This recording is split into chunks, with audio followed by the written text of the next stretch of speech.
মারে, আমি তোরে ঠিক মতো খাওয়াইতে পড়াইতে পারতেছি না, তাই তোরে শহরে কাজে পাঠাইতেছি।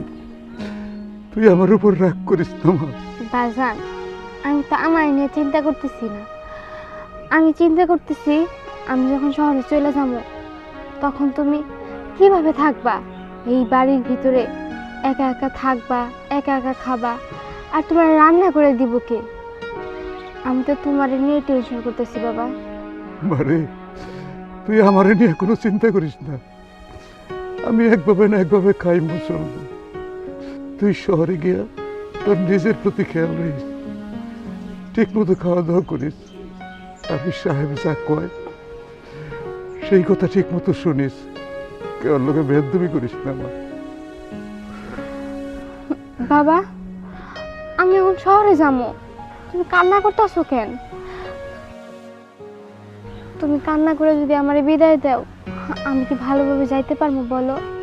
হাসি মুখে আমার বিদায় দিবা না? কই না তো, আমি কান্না করতেছি না তো। চল মা, তোরে আমি আগায় দিয়ে আসি। চলো। তোরে বড় রাস্তা পর্যন্ত আগায় দিয়ে আসি। চল, ব্যাগটা মারে দে। যা, চল যা।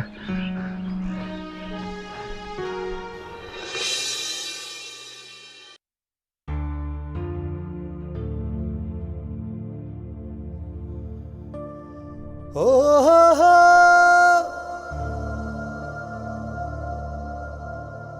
ও হো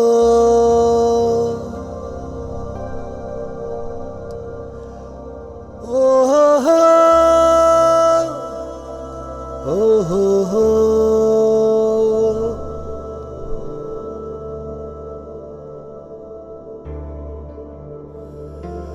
ও হো হো ha ha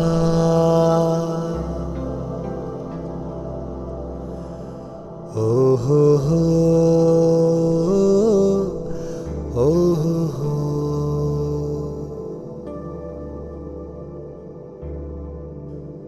oh ho ho oh ho ho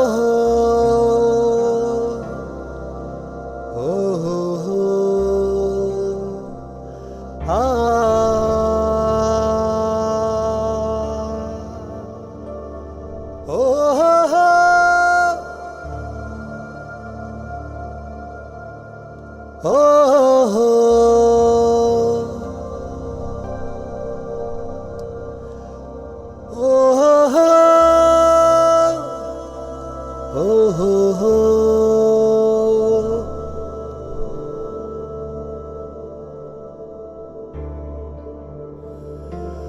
oh ho ho ha ha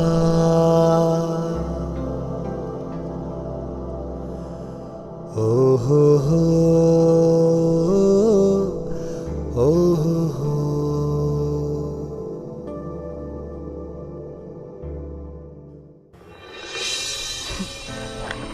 বসো। শোনো, নতুন নতুন আসছো তো এই জন্য মন খারাপ লাগতেছে। এখানে মন খারাপ করার কিছুই নাই। আমাদের বাড়িতে কাজকর্ম তেমন কিছুই নাই। এই তো রান্না বান্না, এই ফার্নিচারগুলো একটু মোছা, ঘরটর ঝাড়ু দাও। এই তোমার যখন যেটা প্রয়োজন হবে আমাকে বলবে, আমি দেব। এই তো আমার বৌমা, আর এইটা হচ্ছে আমার লক্ষ্মী নাতনি বৌমা। ও গ্রামের থেকে এসেছে, কাজকর্মগুলো বুঝিয়ে দাও। আচ্ছা মা, ঠিক আছে, বসো। আচ্ছা, তোমার নাম কি? আমার নাম আফসানা। আচ্ছা, তুমি কি কি খেলতে পারো? আমি তো অনেক কিছু খেলতে পারি।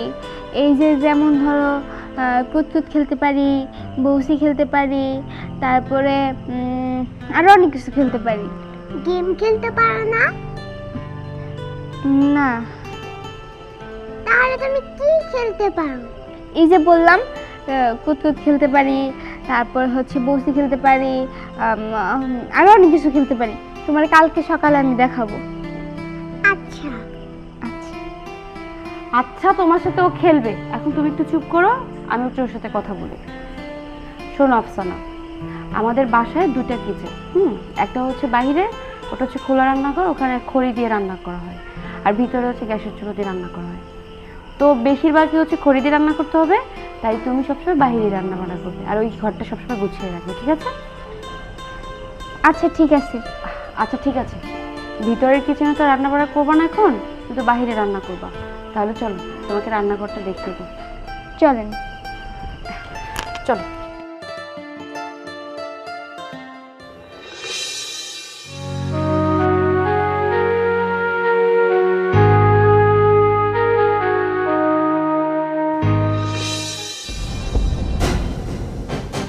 মালটা কে রে? আমাদের বাড়ির মধ্যে হুরপরি পরে দেখা তো আমার মনের মধ্যে লাড্ডু ফুটতেছে। Mafus, cool down, cool down, ঘরে চলে যাও, দুষ্টামি করো না।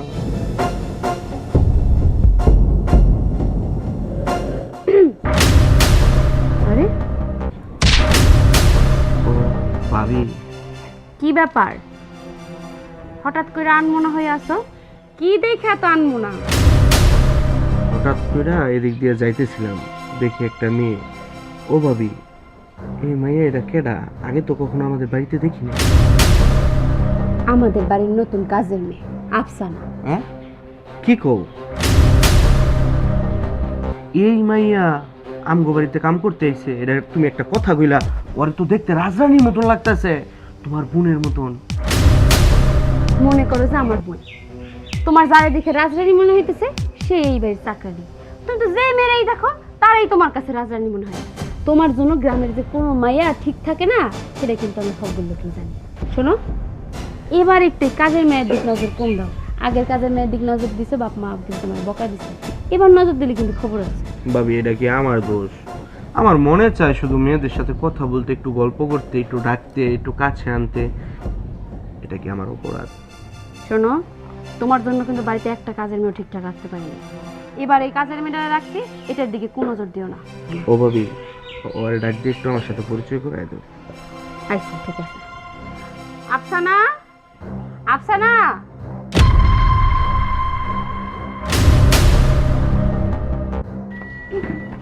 জি আফসানা। আফসানা, এই হচ্ছে আমাদের বাড়ির ছোট ছেলে। দ্যাট মিন্স তোমার ছোট ভাইজান। কাজে কামে ডাকলে একটু কাজ করে দিও। আসসালামু আলাইকুম। ওয়ালাইকুম আসসালাম। শোনো, আমি কিন্তু তোমাকে কঠিন কোনো কাজ দিব না, আমি শুধু তোমাকে ছোট্ট ছোট্ট কাজ দিব। হ্যাঁ,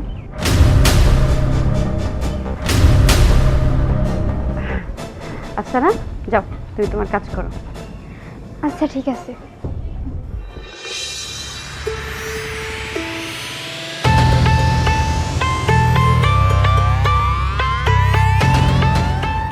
কি ব্যাপার ভাইজান, আপনি আমার হাত ধরছেন কেন? হাতটা ধরেন না।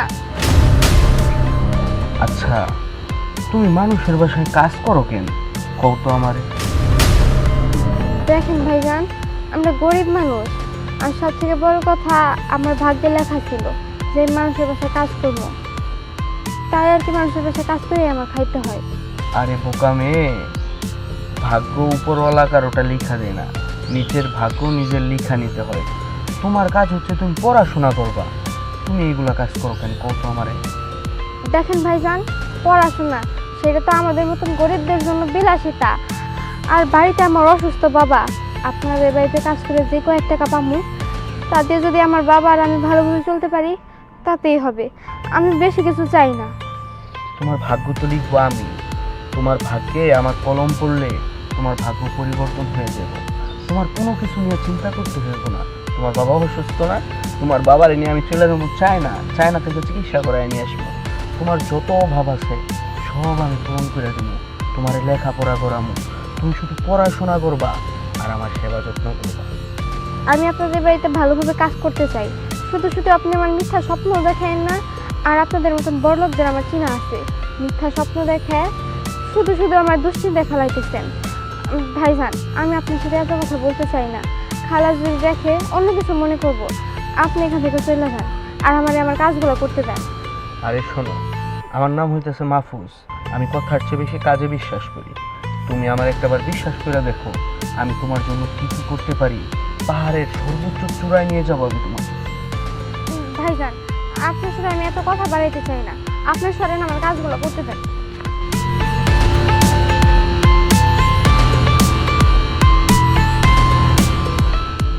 বুঝতে পারছি তুমি মরিচ ছোট হইলেও তোমার ঝাঁজ অনেক বেশি, আর ছোট মরিচের ঝাঁজ কিভাবে নিতে হয় সেটা আমার জানা আছে। সময় মতো সব কিছু বুঝে যাবে।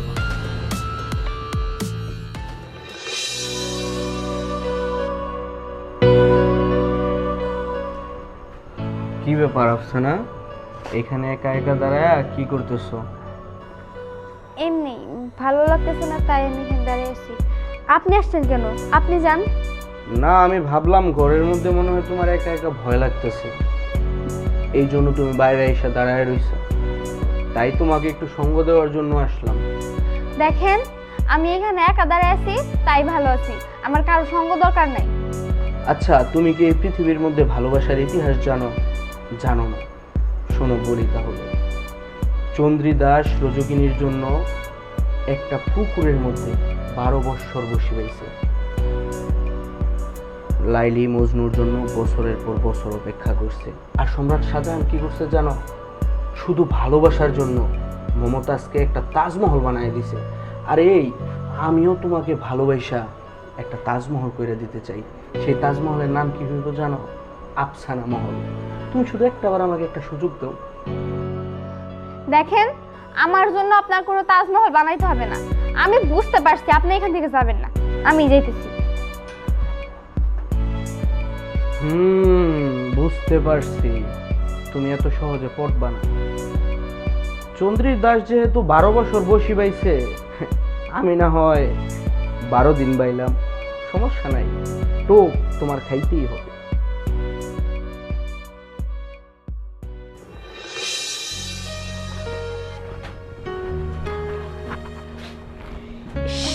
মা, কি হয়েছে? আমি আপনার সাথে একটা কথা শেয়ার করতে চাচ্ছিলাম। কি কথা বলো? আসলে আফসানা তো কিছুদিন যাবত আমাদের বাসায় কাজে আসছে। প্রথম দিকে তো ভালোই কাজ কাম করছে, কিন্তু ইদানিং কাজ করার কথা বললেই খালি বইসা পড়ে, ঠিকঠাক মতো কাজ করতেছে না। আর তাছাড়াও ঠিকঠাক মতো খাইতেছে না, ঘুমাইতেছে সারাদিন। ওর শরীরটাও খারাপ, চেহারাও নষ্ট হয়ে যেতেছে। আর কেমন যেন সারাদিন খালি বমি বমি ভাব, বমি করতেছে। সেটা তো আমিও খেয়াল করতেছি। আচ্ছা, কয়টা দিন ধরে দেখতেছি খালি জিম মাইরে থাকে, তাই তো বাধ্য হয়ে আসে আমি রান্না করতেছি। আর ঠিক মতো খাওয়া দাওয়াও করে না। তো আমিও তো বুঝতে পারতেছি না সমস্যাটা কোথায়। আর পেটটাও কেমন যেন একটু ফোলা ফোলা লাগে।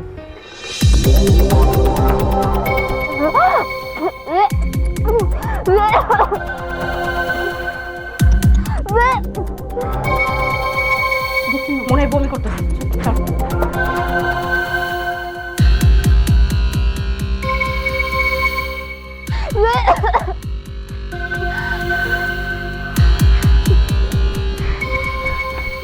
কি রে, তুই বমি করতেছিস? কি হয়েছে তোর? কথা বলিস না কেন? হয়েছেটা কি? খালা, খালা, আমি আমি আমি কিছু বুঝতে পারতেছি না। কয়েকদিন ধরে আমার না কেমন যেন বমি বমি ভাব হইতেছে, তারপরে আবার মাথাটা ঝিমঝিম করে, আর অনেক ঘুম পায় খালা। হ্যাঁ, সেটা তো আমি কয়দিন ধরে খেয়াল করতেছি। তুই ঠিক মতো কাজেও মনোযোগ দেস না, খালি ঝিম পারস, খাওয়া দাওয়া অনিয়ম। আর তাছাড়া তোর পেটটাও আমার কাছে কেমন যেন ফোলা ফোলা লাগতেছে। কি হয়েছে সত্যি করে বলতো? খালা, আসলে বাড়িতে তো শুধু পান্তা ভাত খাইছি, আপনাদের বাড়িতে এসে অনেক ভালো মন্দ খাইতেছি। পেটে মনে হয় গ্যাস হয়েছে, এর জন্য পেট ফোলা লাগতেছে। মা, ও বললেই তো আর হবে না। ওর চালচলন আচার-আচরণে মনে হচ্ছে অন্য কিছু। আপনি একটু চোখ মুখ দেখেন তো। ঠিকই বলেছ, দেখি তোর চোখ, দেখি তো।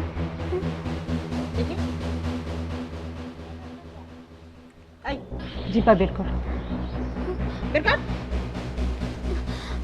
বড় করে বের কর। তুই সত্যি করে বলতো, তুই কি মা হতে চলেছিস? তুই কি গর্ভবতী? দেখ, মা কিন্তু আমিও হয়েছি, আমি কিন্তু অনেক কিছু বুঝি। আমার কাছে কোনো কিছুই লুকাবি না, সত্যি করে বল।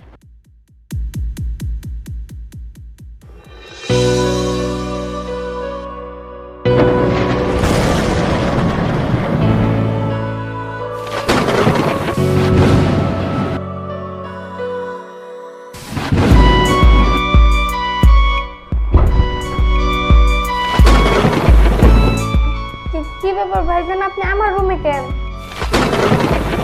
বাইরে তো বিদ্যুৎ চমকাইতেছে, আমি ভাবলাম তুমি মনে হয় ভয় পাচ্ছ, এই জন্য আসলাম। বাড়িতেও তো কেউ নাই, সবাই ভাবিদের বাসায় গেছে দাওয়াতে। দেখেন ভাইজান, আপনি একদিকে চলে যান। আচ্ছা আফসানা, তুমি আমার সাথে এমন করো কেন? আমি তো তোমার খারাপ চাই, আমি তো তোমার ভালো চাই। শোনো, ওই দিন যে আমি তোমাকে একটা কথা বললাম, ওটা তুমি কি ভাবলাম? দেখেন ভাইজান, আমি আপনার আগেও বলছি, এখনো বলতেছি, আমার এইসব কিন্তু একদমই ভালো লাগে না ভাইজান। আপনি এখান থেকে চলে যান, বাড়িতে কেউ নাই, এমনি আমার অনেক ভয় লাগতেছে। আরে আফসানা, তুমি একটা বোকা মেয়ে। তোমাকে আমি বারবার বুঝায় বলতে চাই যে আমি তোমাকে ভালোবাসি, আমি তোমাকে বিয়ে করতে চাই। দেখো না, আমার ভাবি এই বাড়ির মধ্যে কিভাবে রাজরানীর মতো থাকে, তুমি হইবা এই বাড়ির ছোট রাজরানী। তোমার কোনো কিছুর অভাব হইব না, তুমি শুধু আমার সেবা যত্ন করবা, আমার সব কিছু আমি তোমার উজাড় করে দিয়ে দিব। এখনো বিশ্বাস হইতেছে না? আচ্ছা, তোমার হাতটা দাও তো, হাতটা দাও। এই যে আমি তোমার হাতের মধ্যে হাত রেখা কথা দিলাম, আমি তোমার কোনোদিনও ছেড়ে যাব না। আমি তোমার ভালোবাসি, আমি তোমার বিয়ে করতে চাই, আমি সারাটা জীবন তোমার সাথে থাকতে চাই। দেখেন ভাইজান, আমি শুনছি এরকম আপনাদের মতন বড় লোকরা কাজের মেয়েদেরকে স্বপ্ন দেখায়, কিন্তু পরে তাদের জীবন নষ্ট করে দেয়। আপনিও যদি তাই করেন আমার সাথে?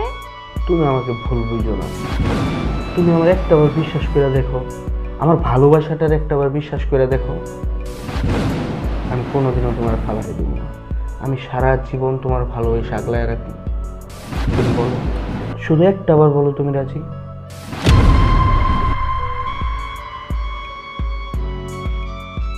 দাও, হাতটা দাও।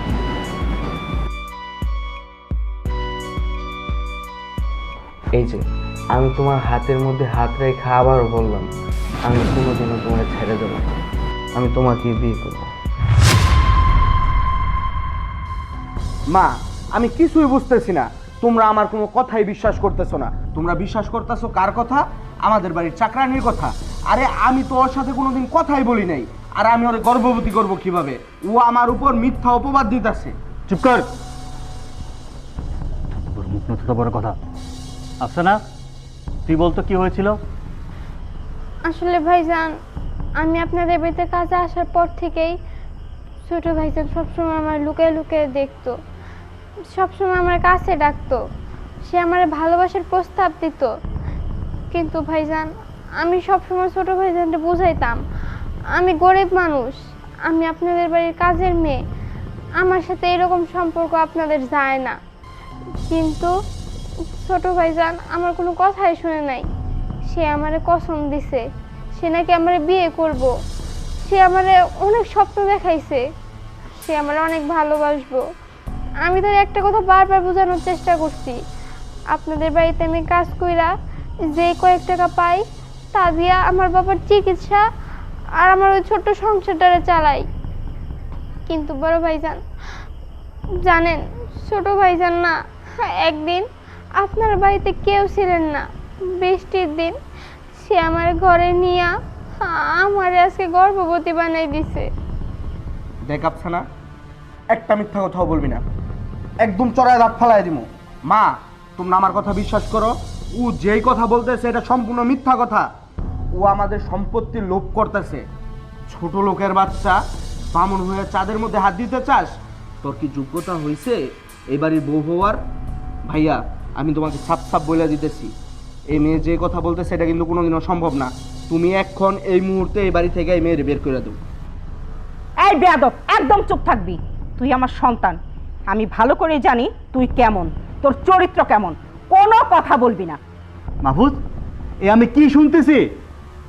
আমাদের বাড়ির কাজের মেয়ে ও, আর তুই কিনা ওর সরলতার সুযোগ নিয়ে ওর সর্বনাশ করে দিলি। দেখো ভাইজান, আমি বারবার বলতেছি, একটা কথা তোমাদেরকে বোঝানোর চেষ্টা করতেছি যে এই মেয়ে যা বলতেছে সব মিথ্যা কথা। ও সম্পত্তির লোভে আমাকে ফাঁসানোর চেষ্টা করতেছে। সবকিছু হইতেছে ওর ষড়যন্ত্র। মাহফুজ, যেদিন আফসানা আমাদের বাড়িতে নতুন এসেছিল সেদিনই আমি তোমাকে বলেছিলাম আফসানার দিক যেন কোনোভাবেই কোনো নজর না দেওয়া হয়, কিন্তু তুমি তো তাই করলে। আগেও তুমি অনেক মেয়ের দিকে এইভাবে তাকিয়েছো, কিন্তু তাদের সরলতার সুযোগ নিতে পারো না। কিন্তু ও আজকে আমাদের বাসায় কাজ করে বলে তুমি ওর সাথে এমনটা করবে কখনো কল্পনাও করিনি।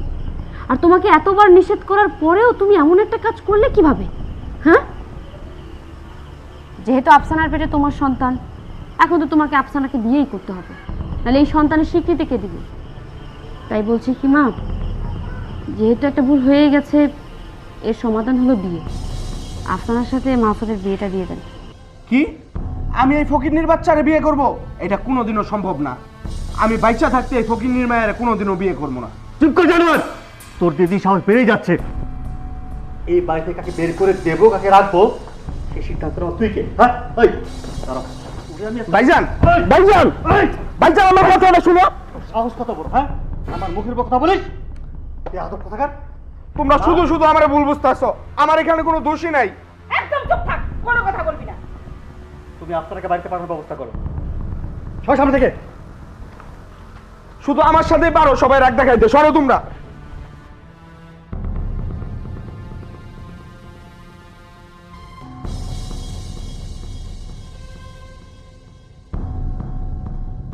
বসো, যা হওয়ার হবে, মন খারাপ করো না। আমার দেওর যেটা করেছে সেটা একদম ঠিক করেনি, কিন্তু তাতে তো তোমার কোনো দোষ নেই, ছোট মানুষ। আমার মনে হচ্ছে একটা না একটা ব্যবস্থা হবে। মন খারাপ করো না, তুমি একটা কাজ করো, তুমি ফ্রেশ হয়ে নাও, আমি তোমার জন্য দুধ গরম করে নিয়ে আসি। যাও, ফ্রেশ হও।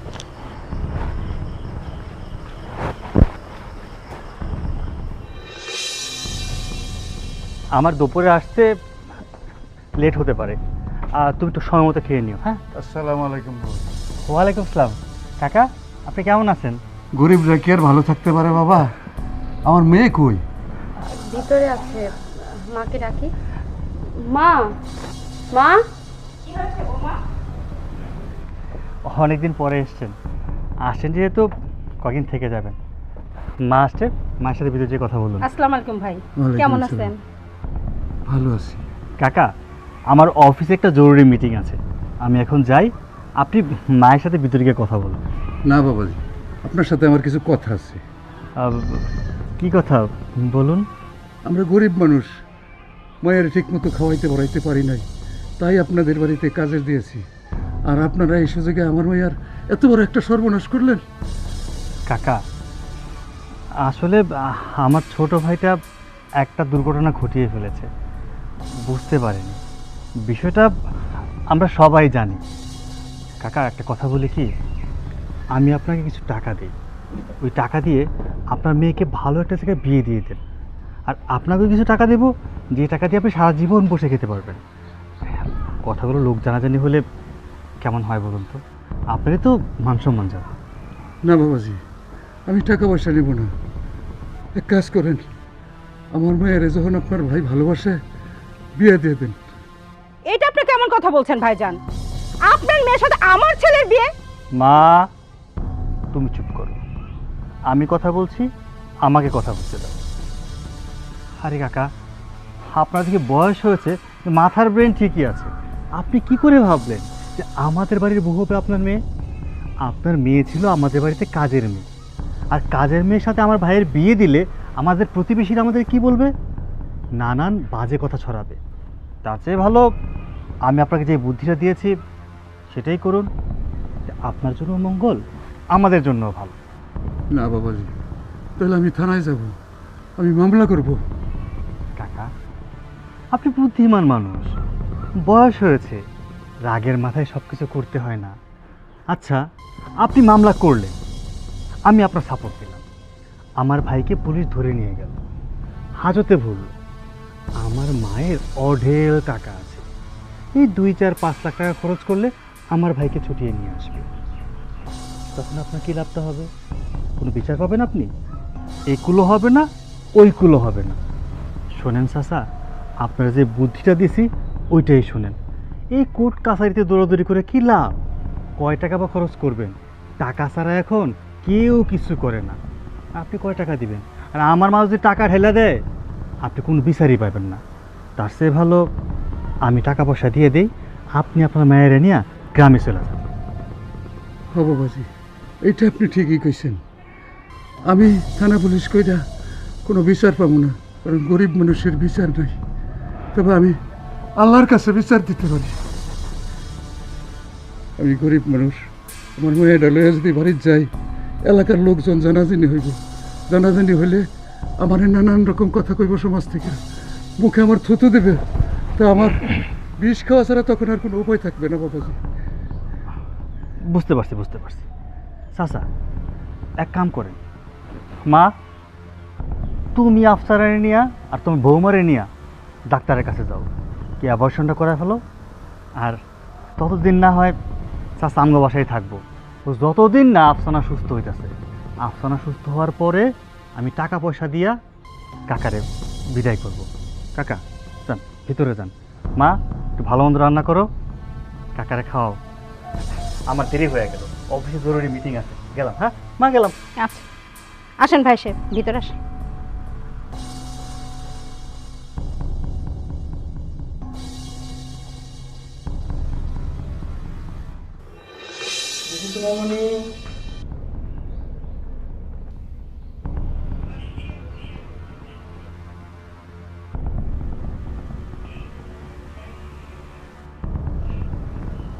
দেখি একটু জিভে বের করতো মা।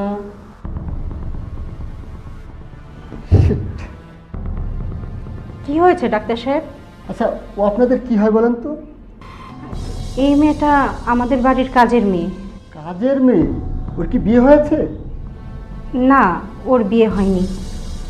কি বলে? আপনার বাসায় কাজের মেয়ে বিয়ে হয় নাই, কিন্তু ও তো গর্ভবতী। হ্যাঁ, আসলে কি বলবো, লজ্জার বিষয়। আমার ছেলেটার সাথে ওর একটা সম্পর্কের সৃষ্টি হয়, আর যার পরিণতির ফল এখন এটা। এখন কি করব বলেন তো? না পারতেছি এটা কাউকে বলতে, না পারতেছি সহ্য করতে। এই জন্যই তো আপনার কাছে আসলাম, ওর অ্যাবর্শন করানোর জন্য। আপা, সেটা সম্ভব না। বাচ্চা অনেক বড় হয়ে গেছে, এখন যদি অ্যাবর্শন করতে যান তাহলে বাচ্চা এবং মা দুজনেরই ক্ষতি হতে পারে। আপা বলি কি, যেহেতু আপনার ছেলে একটা অন্যায় করেই ফেলেছে, আপনি এক কাজ করেন, মেয়েটার সঙ্গে আপনার ছেলের বিয়ে দিয়ে দেন, তাতে দুজনেরই মঙ্গল। কি বলেন এসব? আপনি বুঝতে পারছেন, ও আমাদের বাসার কাজের মেয়ে। ওকে যদি আমার ছেলের বউ করে, তাহলে সমাজ আমি মুখ দেখাবো কি করে? আমার তো একটা মান সম্মান আছে। ডাক্তার সাহেব প্লিজ, আপনি একটা উপায় বের করুন না, একটা ব্যবস্থা করেন।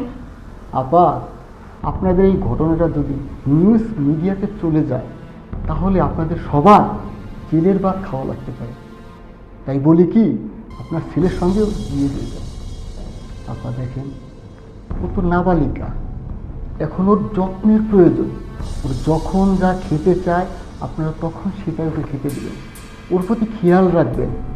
ওকে আপনারা এখন বাসায় নিয়ে যান, প্রয়োজনে আমি মাঝে মধ্যে যেয়ে ওকে দেখে আসবো। আচ্ছা ঠিক আছে, আস। যাও মা।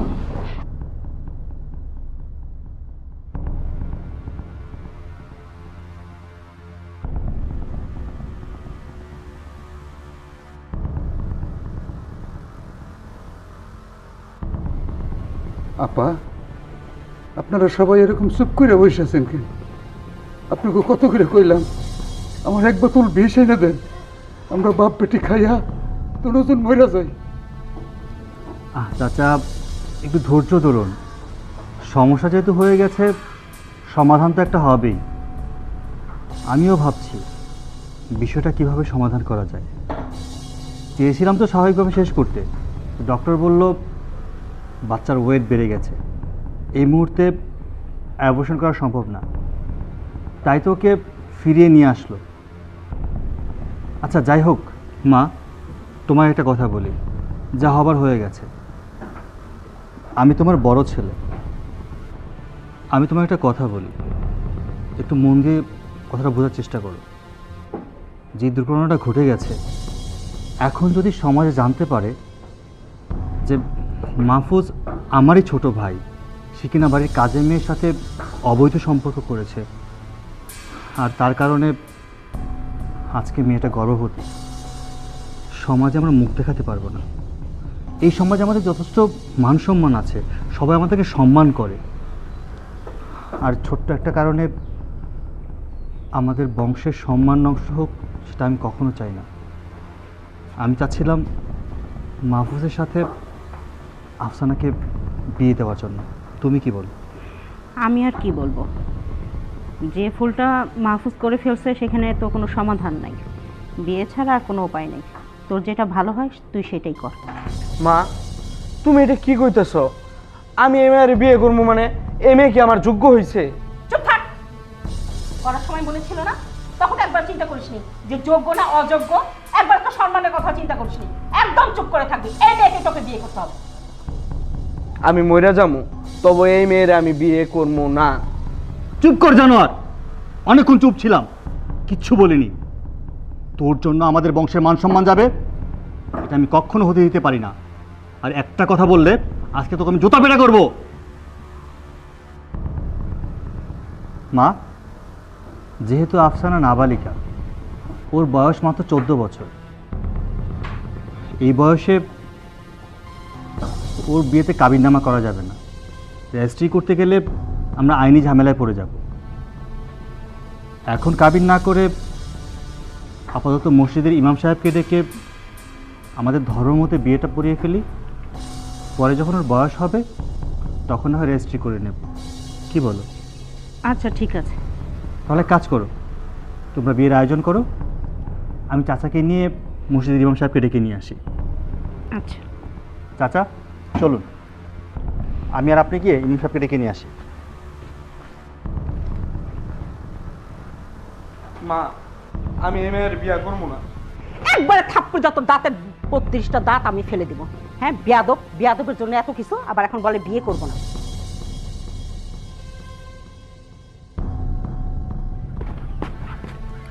চাচা কান্দেন না, কি হয়েছে চাচা, কান্দাছেন কেন? মাগো, এই বাড়িতে আমার মেয়েটারে বিপদের মুখে রেখে যাইতেছি। তোমার শাশুড়ি, তোমার স্বামী, তোমার দেবর, কেউ তারা মনের থেকে এই বিয়া মাইনে নেয় নাই। শুধু এই সমাজের ভয়ে মুন্সি দিয়া বিয়া পড়াইছে, কাজী দিয়া বিয়া পড়ায় নাই। তাই তোমার শাশুড়ি, তোমার স্বামী এবং তোমার দেবরকে আমি ভরসা করতে পারছি না, একমাত্র তোমাকে আমি ভরসা করতেছি। তুমি আমার মায়াটারে তোমার নিজের বোনের মতো করে দেখা দেখো মা। চাচা কান্না করেন না, আপনার মেয়ে তো আমার তো ছোট বোনের মতো, আমার বোন নাই, ওরে আমি আমার নিজের বোনের মতোই দেখি। ও এই বাড়িতে বউ হয়ে আইছে, ওরে কেউ দেখুক আর না দেখুক আমি দেখে রাখ মনে। আপনি নিশ্চিন্তে বাড়ি যেতে পারেন। হ মা, উপরে আল্লাহ আর নিচে তুমি ইল্লা, তাই তোমার উপরে ভরসা করিয়া মায়ের রেখে যাইতেছি। তুমি তোমার বোনের মতো দেখো মা। আসি, ভালো থেকো।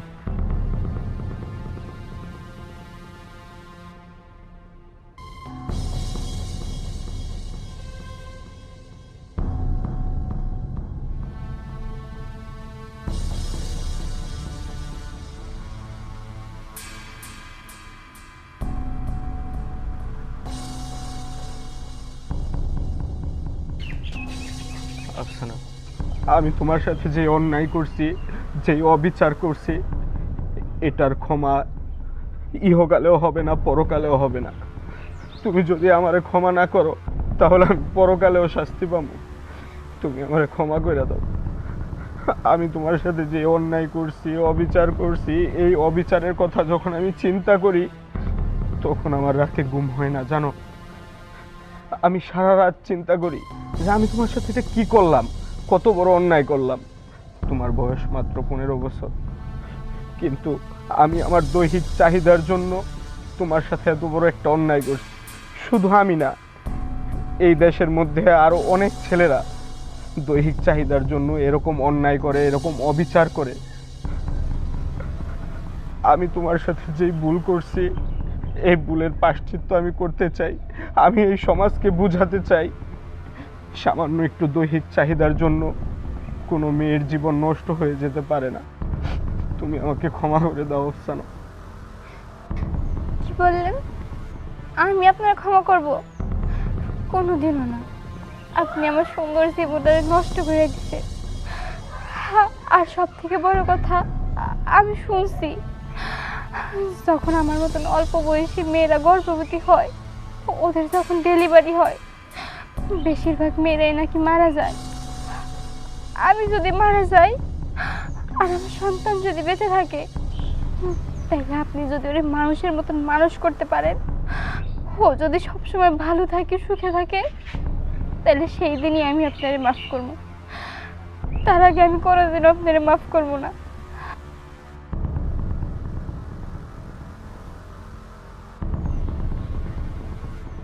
আল্লাহ, এটা আমি কি করলাম? আমি যে অন্যায় করছি, আমি এই ছোট মেয়েটার সাথে যত বড় অপরাধ করছি, এই অপরাধের ক্ষমা হয় না। তবু আপনি তো মহান, আপনি আমাকে ক্ষমা করে দিন। আপনি আমার শিশু বাচ্চাটাকে সুস্থভাবে এই পৃথিবীতে আইনেন, ওর মাকেও সুস্থ রাখেন। আপনি আমাকে ক্ষমা করে দেন আল্লাহ।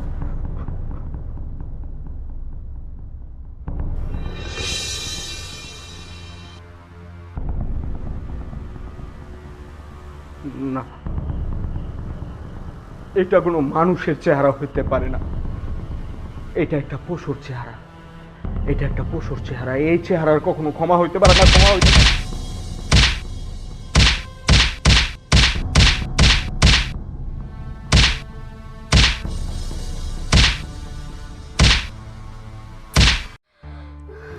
আল্লাহ গো, আল্লাহ গো,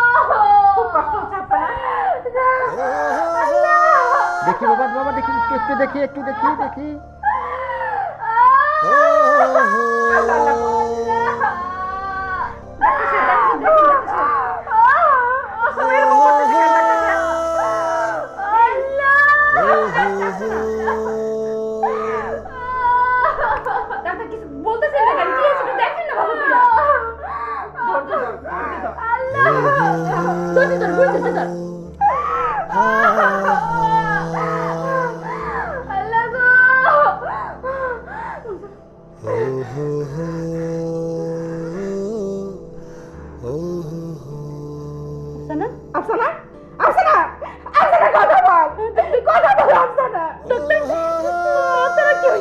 সরি, সে আর এই পৃথিবীতে বেঁচে নেই।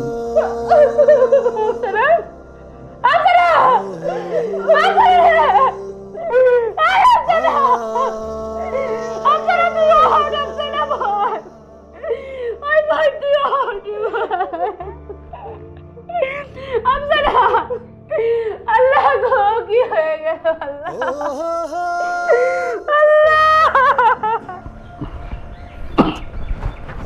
ভাইজান, আমার কোনো কিছু ভালো লাগতেছে না, ছটফট ছটফট লাগতেছে।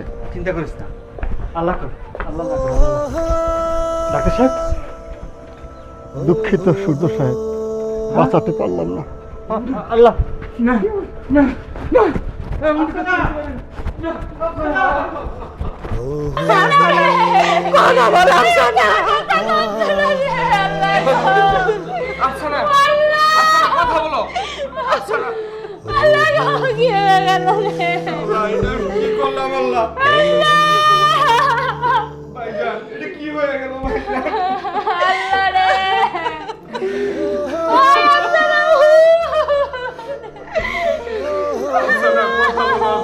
আমি তোমার সাথে অনেক বড় অন্যায় করছি, তুমি আমার মাফ করে দাও।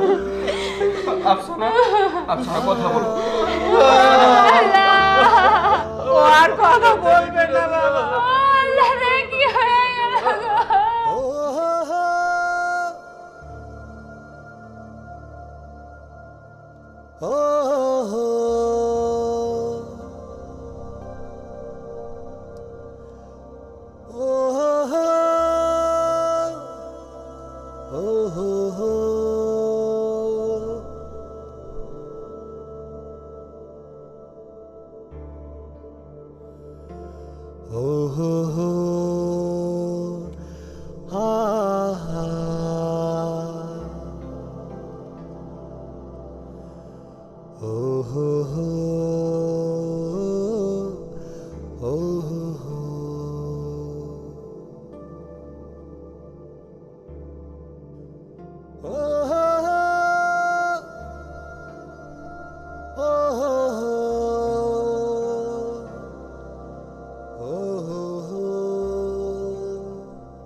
ah